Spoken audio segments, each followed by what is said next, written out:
क्या आप जानते हैं कि एक समय ऐसा भी आया था जब भगवान शिव ने स्वयं सृष्टि के रचयिता का सिर काट दिया था। यह घटना सुनने में बहुत चौंकाने वाली लगती है, लेकिन इसके पीछे एक गहरा रहस्य और एक बड़ी सीख छिपी हुई है। ये कथा अहंकार, सत्य और भगवान की लीला को समझने की कथा है। बहुत प्राचीन समय की बात है, जब सृष्टि की रचना हो चुकी थी, तब देवताओं के बीच एक प्रश्न उठ खड़ा हुआ। सबसे महान देवता कौन है? इस प्रश्न को लेकर देवताओं में चर्चा होने लगी। उसी समय ब्रह्मांड में 3 महान देवता माने जाते थे। ब्रह्मा, जो सृष्टि के रचयिता थे, विष्णु, जो सृष्टि के पालन करता थे, और शिव, जो संहार और परिवर्तन के देवता थे। धीरे धीरे ये चर्चा विवाद में बदल गई। ब्रह्मा जी को अपने रचयिता होने पर गर्व था, इसलिए वे स्वयं को सबसे महान मानते थे। दूसरी ओर विष्णु जी कहते थे कि सृष्टि को चलाना और उसकी रक्षा करना ही सबसे महत्वपूर्ण कार्य है। तभी अचानक ब्रह्मांड में एक भयंकर तेज वाला अग्निस्तंभ प्रकट हुआ। उस स्तंभ की ज्योति इतनी प्रचंड थी कि उसकी रोशनी से पूरा ब्रह्मांड चमक उठा। वो अग्निस्तंभ इतना विशाल था कि न उसका आरंभ दिखाई देता था और न उसका अंत। देवताओं ने निश्चय किया कि जो भी इस स्तंभ का आरंभ या अंत ढूंढ लेगा, वही सबसे महान माना जाएगा।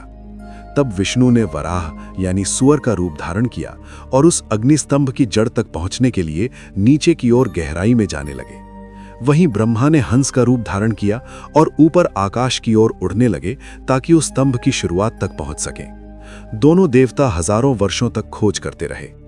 विष्णु जी जितना नीचे जाते, स्तंभ उतना ही आगे बढ़ता जाता। ब्रह्मा जी जितना ऊपर उड़ते, स्तंभ उतना ही अनंत लगता। आखिरकार बहुत समय बाद विष्णु जी समझ गए कि इस अग्नि स्तंभ का अंत पाना संभव नहीं है। वे विनम्रता से वापस लौट आए और उन्होंने स्वीकार कर लिया कि वे उस स्तंभ का अंत नहीं खोज पाए। लेकिन ब्रह्मा जी का अहंकार उन्हें सच स्वीकार नहीं करने दे रहा था।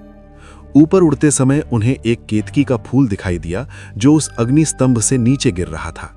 ब्रह्मा जी ने उस फूल से कहा, यदि तुम मेरे साथ चलकर ये गवाही दे दो कि मैं इस स्तंभ के शिखर तक पहुंच गया था, तो मैं तुम्हें विशेष सम्मान दिलाऊंगा।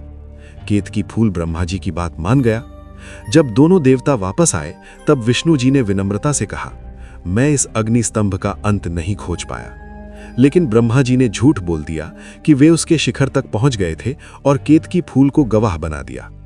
उसी क्षण वो अग्नि स्तंभ अचानक भयंकर गर्जना के साथ फट पड़ा और उस अनंत ज्योति से स्वयं शिव प्रकट हो गए।